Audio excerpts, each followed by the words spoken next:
Hi there everybody, my name is Kate and welcome to my channel, Trinergy Awakens Naturally. We're on the road to go talk to Mother Nature because things be freaky right at the moment.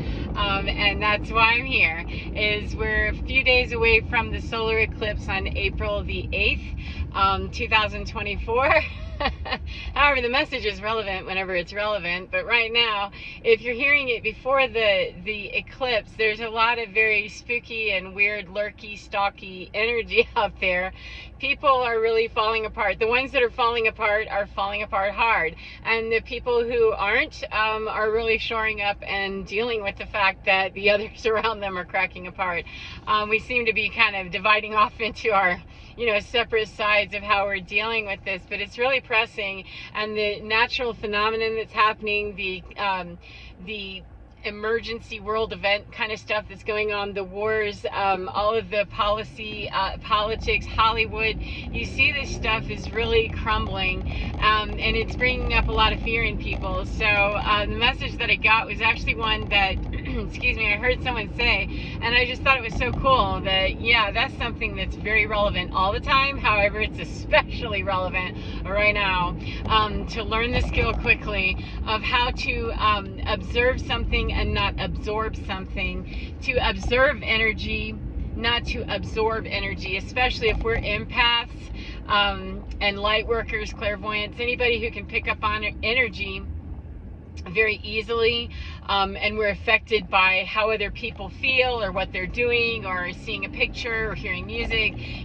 or people are throwing it our direction and we're thinking that we're perceiving something. Now when there's a lot of stuff happening behind the scenes in the ethers, and in some very emo bags and dark bags and all kinds of weird bags full of all kinds of weird stuff, there's a very high likelihood that whatever we're feeling, it's very real that we're feeling it, and it's also quite possibly not ours. If it doesn't feel like ours, we can just let it go. However, we're not going to really know for sure, for realsy, unless we can look at it more objectively, become the casual observer of it. And that is the skill of being able to observe something without absorbing it, is that how can I have a peek at this without getting completely swallowed by it. And it's to stay very grounded in whatever way works for us to do that. And I made a video a few days ago about about yoga and meditation and things that seem like they would really get us grounded. And yet, for me right now, the most meditative practice, the most grounding practice that I can get into for me, because there's weird stuff hovering around just all over the place. It's not personal, it's just out there everywhere. That the best thing for me to do is to get very vigorous and go on a nice long, very forthright hike. That no casual strolling right now, and no sitting down. This is a walk that one around, because it needs some movement, and it needs the energy of the mountains. It needs the energy of all that, those energies that live there in those whatever entity form they live in, that are here supporting me and supporting anybody else in this energy. So whatever practice it is that you use that keeps you grounded, that keeps you in that zone of, yeah, I'm cool, I'm good, and it makes you feel like you are the most vibranium strong, please be doing that, so that you can return to that state, stay in that state in the off times. And when something weird, we suddenly get overtaken by a feeling, or someone, there's a lot of projection, and when people are projecting stuff from 2,000 miles away or around the world or whatever, it can come squirting out of some stranger's mouth, and yet you could swear that sounds like somebody that I used to know. It kind of is. That's a weird way that energy can work, and especially when the veil is non-existent and we're in energies that are very, very supportive of those those kinds of casting experiences to travel and be picked up very well in our perception, especially if we are clairvoyant or we have any of those skills of very keen awareness and empath and that kind of thing. So don't be surprised if you're caught, unawares, if it triggers something in you that you feel like kind of overtaken with it. Do as much as you can to very quickly grab a hold of that before it runs out of the barn. 444, thank you very much. Before it runs out of the barn, it's much easier to not have the horse escape rather than have to chase after it, because a lot of times that sucker has to just run the course and let that pony run until it wears itself out. And and that's just harsh on our bodies. You know, the adrenaline rush and all the cortisol and everything is harsh on our body to go through one of those experiences. So if we can keep it from going there by thought stopping, you know, and saying, wait a minute, interview that shit, interview it hard. Like, is this even my thought? Is this even something that I need to take on? Is this person having their reaction to something I just said, is it appropriate to the situation? Go all analytical with it. I mean, you can always dive into emotions. We can always get overly emotional. We always can. We can always go there. So I like to start out with yeah, let me be as clinical about this as possible. And then, you know, if I really know that I'm feeling like my feelings are hurt here, but I'm going to stay as objective as possible and not start screaming or crying or going off the rails here. Then let me look at this, and if it's, you know, okay, that really, okay, then I can deal with that also. However, to just fly off the handle unawares because something caught me unawares, that's a whole cycle that turns into a karmic cycle all of itself, and we can be in that loop chasing our own tail for a very long time. So the idea is, you know, to be aware of it, observe it, and say, why is this person, you know, what is it that they said to me, or what is this energy that I'm feeling, or what is it about that commercial I just saw, or music I just heard, whatever it is, smell that just came over all of a sudden out of nowhere, or a flashback, a remembrance, something along those lines. You know, what is this? Let me investigate it and let me interview this. You know, can I talk to you? Yeah, what do you have to say? And it seems like it's, you know, kind of crazy to say that kind of thing to ourselves, and yet I found that that's just the easiest way that I know how to talk to my body or talk to whatever is around me and say, what is it that you want? What is it that you have to say? You know, I don't have to gun up heavy right off the bat unless I feel attacked in some way.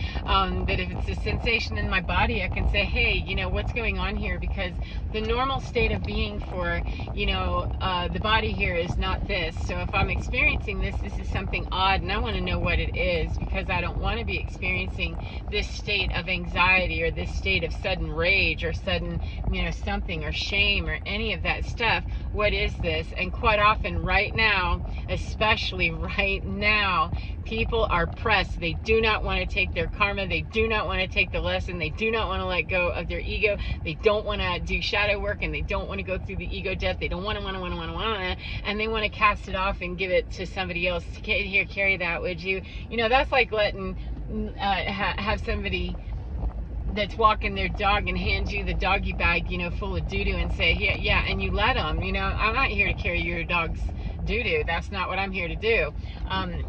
Or worse, your doo-doo. I'm not here to do that. You know, I'm responsible only for my doo-doo, and that's all. But that people are willing and they want to be able to push it off because they're experiencing, we all are experiencing, it's also Mercury retrograde, for heaven's sakes. We are all experiencing the opportunity to be revisiting things. It's just that if we've not really done our work, we're going to be revisiting things that are going to come up that we have absolutely zero control over, and that are possibly going to scare us, make us mad, make us angry, and make us, you know, start running the same way we're headed, which is away from the problem, or away from the light, or away from making it right, which is clearly, you know, it's counterintuitive. I don't understand it, other than it's based in fear of not understanding that, you know, none of us outrun this stuff. None of us chase it down, you know, the opposite direction of how we're going to get out of town with it. We just don't. It eventually catches up, whatever it is that we're trying to avoid. Avoidance, you know, I have seen people go right up into their death and they take their, you know, stuff with them, and it appears that they got away with something. However, I'm telling you, energy is neither created nor destroyed. So you can change form. You certainly can. However, you're still responsible for it, and that soul, in my understanding, is going to be earthbound until it's cleaned up all of the messy mess that it created while it was here. If it went out and it wasn't done, then it will be done. And that's not to say that people need to be worried and, oh my goodness, you know, that, you know, I should be afraid that, you know, I have to get stuff done beforehand. It's that the quality of life that we live, no matter how our energy is bagged up in skin or not, the quality of how we're using that, and especially in 3D on Earth, which is a beautiful place to be, it can be, that we're wasting that opportunity, because no matter how many lifetimes we're afforded or we're going to need or take or whatever, we're still only living this one that we're consciously aware of in this 3D body, and so even though, we might be into the idea of going back to the soul bowl and recycling and trying it again and all that, we're still only here this one time right now. And so I'd like the quality of this life to be everything that it can be,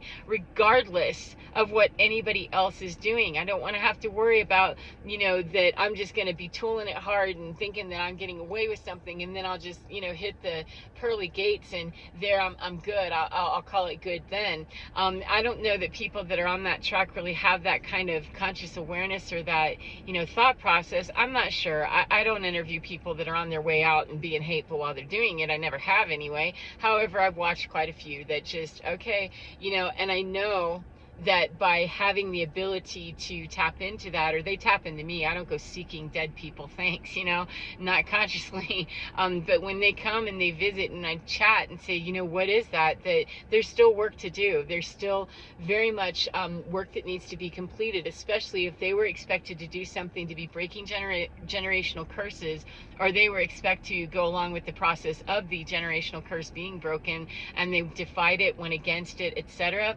That was something that happened in my own experience with family members, that one side, 1111, thank you. One side was, yeah, I'm ready to give this up and work for the, the light, and the other side wasn't, and they were a married couple that, okay, that just because people are aligned or seem to be aligned here on earth doesn't mean that spiritually they went into some sort of, major rebirth when they died, and that's what keeps a lot of that very earthbound energy and the poltergeist experiences and paranormal and all this phenomenon that can be very scary, because, the people that don't want to let go of whatever they were hanging on to for generations, some of them, they can still hang on to it even when they lose their body.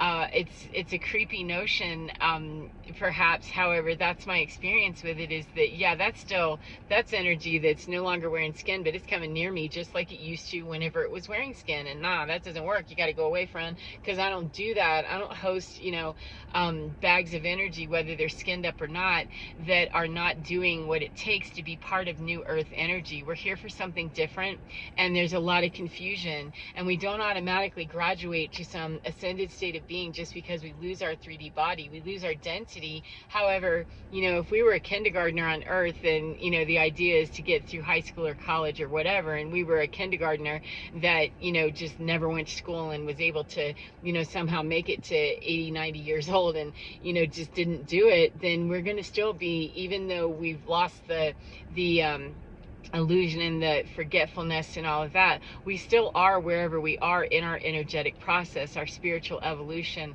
whether we're wearing our skin or not. It can be easier once we lose our body. However, I don't want to lose my body and still have a whole bunch of leftover work to do. That's like leaving housework, that, well, I'll do that someday, I'll do that someday.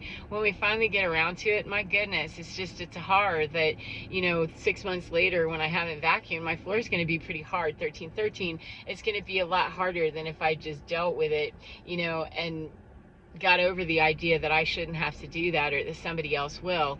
That's really not where we are anymore. That's really not where we are anymore. And so being able to, consciously observe something and make very conscious efforts and make awareness, quite noticeable to ourselves that I'm distant from this, whatever it takes to either say that or to put the physical distance between you and, situations, or put the distance much closer between you and high vibrational stuff that speaks to you, like being in mountains or around water, or working with crystals, or working, with whatever it is that serves you, that brings you back to that place of more remembrance than, density. That's really what this game is about.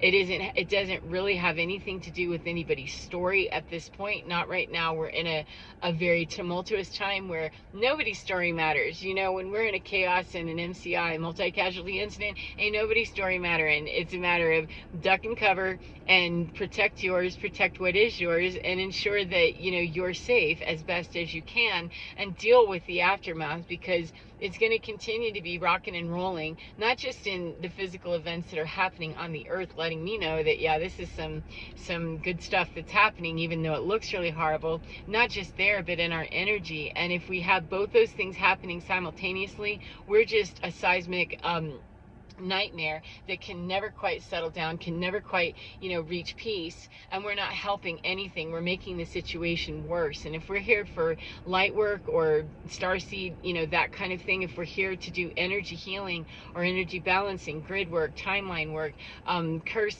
breaker, truth speaker, however we identify, if we're identifying in those ways, we have something else we need to be doing besides getting lost in our story or anybody else's, no matter how it's showing up, no matter how compulsory people want it to be for us, that, but you're my, such and such, fill in the blank, you owe me, you should, whatever, or having that expectation of anybody else either. This is the time of spiritual sovereignty, energetic sovereignty, to separate, peel apart, and move away energetically at a minimum, and physically if it's really necessary, but move away from enmeshment with other people. We cannot share the same energetic pattern with people, and anywhere where it's been so heavily enmeshed, people are being ripped apart and stripped apart, and they're mad about it. However, that is what's happening, is that we all have our own voice, we all have our own unique identity, and to get that unity consciousness that we're after is not about making sure that we're all one big glob and we're going to be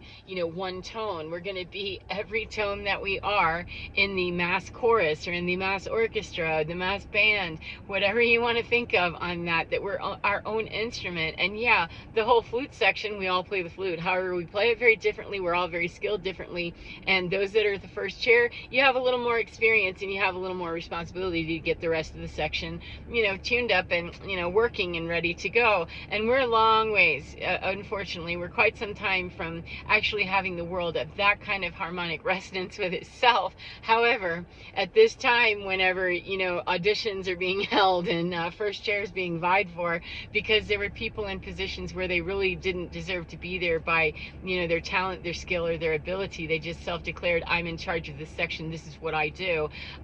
There's kind of some wrestling at the border everywhere, challenging people on, yeah, that's some upside down stuff, because you don't know how to get to concert A even, and I'm pretty sure you're holding your flute wrong. You don't use it that way to beat other people off their chair. That's not how we do this. It doesn't have to be such a chaotic and creepy experience.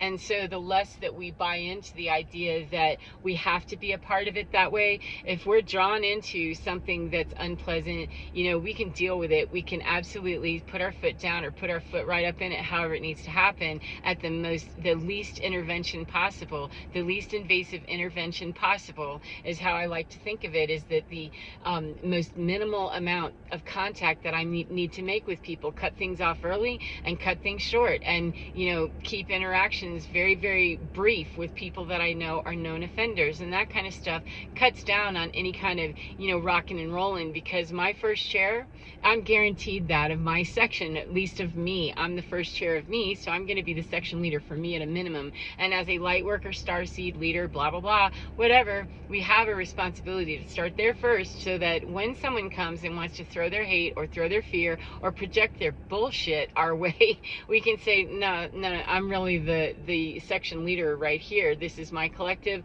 of flautists. This is what we do. And I happen to have some higher knowledge on this, and we don't have to shame people. We don't have to game people. We don't have to, stand over them and lord our position. We just simply are what we are, and we're elected to that position because we know our skill level, and we don't have to kick anybody else out. It's a matter of, you're in my chair, please remove yourself, and please stop, spitting on me. We're in the middle of making music here, and please be removed. There are ways to do that with more grace, and it really is coming more from being able to stand in a place of observation, to look and see, how can I observe that without absorbing any of it? Because somebody, trying to knock me off my square, if I really absorb it, I'm going to be worried about that they might have the ability to, and then, oh my God, no, if I observe it and go, oh, that's what's going on, nope, get security, get this out of here, or whatever I need to do at the least invasive maneuver level that I have to.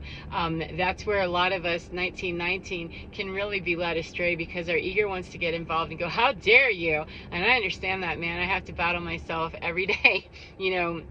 And even though I identify as a healer and an energy worker and all these really great things, and I believe in, you know, just loving everybody, I do. However, the most loving thing that I can do is tell somebody, you're gonna have to back all the way up and just F off the whole way. Keep effing off until you've effed off entirely. Get away from me, because that's the only thing that they'll hear from me. But believe me, I minimize those interactions by not having them with people that, yeah, known offenders, definitely don't even go there. And then people that are amping up and starting to go there, or they went there, if I don't even know those people, no, I'm not gonna, no, we're shutting this down. Unless they're coming at me physically, that's a non-engagement. That there's nothing there to see. Thank you, keep it moving. And I do.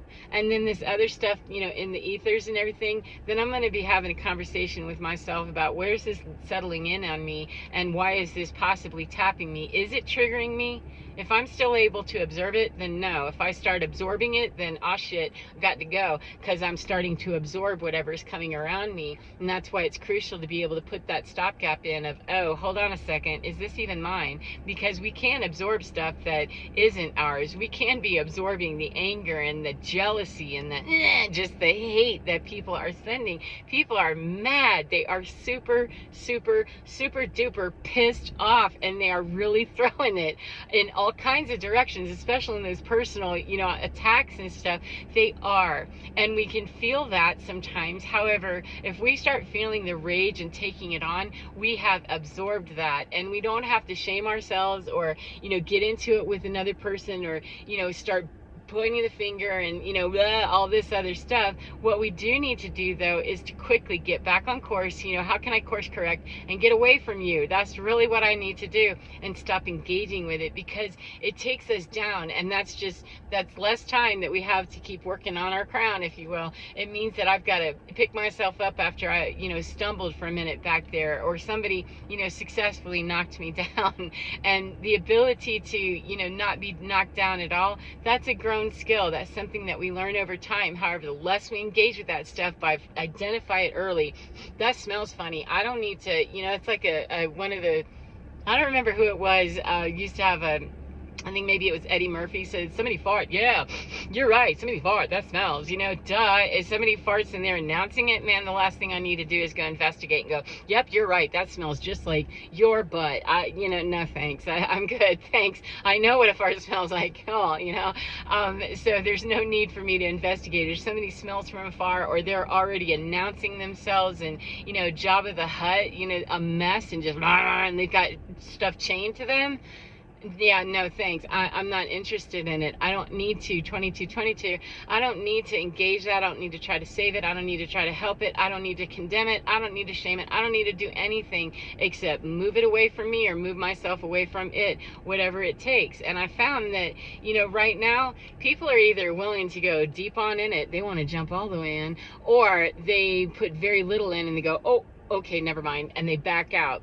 Fortunately, most people, in my experience personally, is they see that, yeah, I'm not messing around. I don't mess around with this, whatever you're trying to do, you know, whatever you're sneaking and freaking with. Nah, I don't do that. Whenever I put that kind of guard up with them, in my personal experience recently, it's in 3D and in other Ds above that, they go away quickly. However, those people that want to get a toehold in it, like, all right, I'm down for that if that's what you really want to do. However, I don't want to do this with you. And I find that the more honest and right up close, you know, personal with people is, what is your problem? What is the problem that you're having? They do back down pretty quickly, because most of these people are cowards, and energetically, oh my goodness, all we have to do is call in mountain energy or crystal energy or water energy or whatever you know, Panther, whatever you get your source of restoration, the reminder call to, or the image of Jesus Christ, or Mother Mary, whatever it is that brings you to that place of, yeah, I'm right there, you know. So anyway, I hope that's been helpful for you in some way. 12:44 it is on the clock. Wow.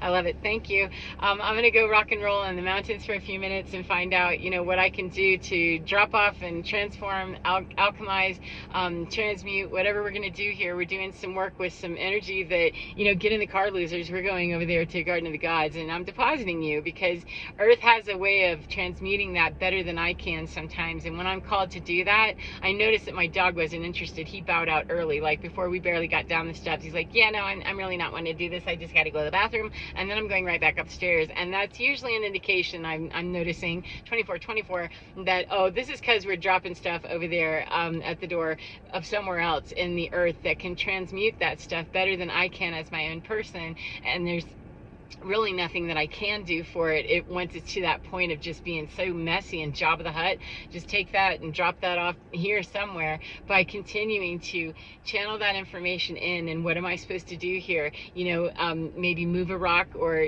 say a prayer somewhere. There's all kinds of different ways that it happens, but Hondo does not join me typically for those experiences. So that's what I'm doing apparently is come on, losers, get in the car and you're going to go get deposited where Earth energy can deal with your density better than I can, because I can't absorb that stuff and I don't want to. When I used to, I was sick as hell and I hated my life and everybody in it, so including myself, especially myself, because I felt very powerless. And here I can say, oh yeah, let's just take this nut roll of nasty, this Jabba the Hutt, and let's get this thing about that big, and we'll go talk to the mountains about what are we going to do to help this bundle of energy figure itself out and get it away from me, because you're willing to take it because you know what to do with it. And thank you very much. I very much appreciate that assistance. And that is what they can do for me, and what I can do for them is by acknowledging that they're here to work collaboratively with me, the more that I maintain an open channel to give and to receive. So thank you, as I said. I hope you enjoy your day, and remember, get within your skin because you're divine. It is so fine, and it can teach you and show you very aptly, very well and very keenly how to observe without absorbing. Observing is not absorbing, and absorbing is not observing. So get inside to your divine, because it's absolutely fine, and it can help you with that every single time. Take care of your beautiful selves, and I'll see you again next time, my friends. Mwah. Bye-bye.